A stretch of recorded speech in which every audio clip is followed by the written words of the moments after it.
Syndicate হটাওক, Assam বচাওক। হয়, অসমত এতিয়া বিজেপি দলত সিন্ডিকেটৰ নেতাৰ জোৱাৰ আহিছে। সিন্ডিকেট কৰিলেই আপোনালোকে বিজেপিৰ নেতা হ'ব পাৰিব, বিজেপিৰ MLA বা মন্ত্ৰিত্ব লাভ কৰিবলৈও সক্ষম হ'ব।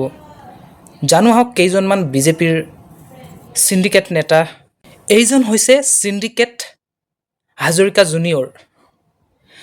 অসমত গৰুৰ বেপাৰ কৰিবলৈ হ'লে এওঁৰ সিন্ডিকেটৰ মেম্বাৰ হোৱাটো অতি জৰুৰী, আৰু যদি আপুনি এওঁৰ সিন্ডিকেট মানি নলয় তেন্তে আপোনাৰ সেই গৰুৰ বেপাৰ অবৈধ বুলি ঘোষণা হ'ব আৰু অসম চৰকাৰে তাৰ এগেইনষ্টত, তাৰ বিপৰীতে ব্যৱস্থাপনা ল'ব, আপোনাৰ গৰু বাজেয়াপ্ত কৰিব, নহ'লে আপোনাক এক ডাঙৰ পৰিমাণৰ ফাইন লগাই দিব।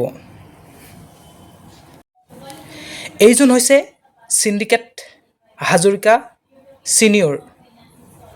এওঁ কয়লাৰ সিন্ডিকেট। আপুনি যদি অসমত কয়লাৰ বেপাৰ কৰিব বিচাৰে তেন্তে আপুনি এওঁৰ পাৰ্মিশ্যন ল'বই লাগিব আৰু এওঁক কমিশ্যন দিবই লাগিব। ইয়াৰ উপৰিও এওঁ চালানী মাছৰ বেপাৰো সিন্ডিকেটত ৰাখিছে, আৰু আপুনি এওঁৰ সিন্ডিকেটৰ মেম্বাৰ নহ'লে কয়লাৰ বেপাৰ আৰু চালানী মাছৰ বেপাৰ কৰিব নোৱাৰে। এইজন হৈছে কব্জা সিংহল। চিনেমা কায়দাত ভূমি কব্জা কৰিবলৈ এওঁ প্ৰায়বোৰ কৌশল জানে। এওঁৰ পৰা আপুনি শিকিব লাগিব ভূমি কিদৰে কব্জা কৰিব পাৰি।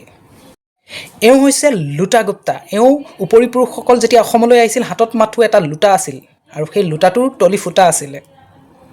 পিছে সময়ৰ অগ্ৰগতিত তেওঁ আলাদিনৰ চাকি পালে আৰু অসমত কোটিপতি হৈ পৰিল। কিন্তু ইমান বছৰে তেওঁ অসমীয়া ভাষা শুদ্ধকৈ শিকিব নোৱাৰিলে, কিন্তু অসমৰ সকলো সম্পদৰ পৰা কোটি কোটি টকা আহৰণ কৰাত তেওঁ কিন্তু আগবাঢ়ি গ'ল। এওঁকতো আপোনালোকে চিনিয়ে পায়। এওঁ হৈছে কমিশ্যন বিশ্ব শৰ্মা। অসমত যিকোনো প্ৰজেক্টৰ কাম চলক, যিকোনো উন্নয়নৰ কাম চলক, এওঁক যদি কমিশ্যন দিয়া নহয় সেই কাম কৰিব নোৱাৰিব অসমত আপুনি। এই ৰাস্তা ঘাট বনোৱাই হওক, দলং বনোৱাই হওক বা বিভিন্ন ধৰণৰ উদ্যোগ গঢ়াই হওক, এওঁক আপুনি কমিশ্যন দিবই লাগিব। তেনে নহ'লে সেই ঠিকা বা সেই কামৰ ঠিকা এওঁ ঠিকাদাৰক দিব লাগিব। তেতিয়াহে আপুনি অসমত উন্নয়নৰ কাম কৰিব পাৰিব, উদ্যোগ গঢ়িব পাৰিব। আৰু এই ধৰণেই এওঁ কমিশ্যন বিশ্ব শৰ্মা, আৰু এওঁলোকেই অসমত বৰ্তমান শাসন কৰিব যদি আপুনি মই সজাগ নহওঁ।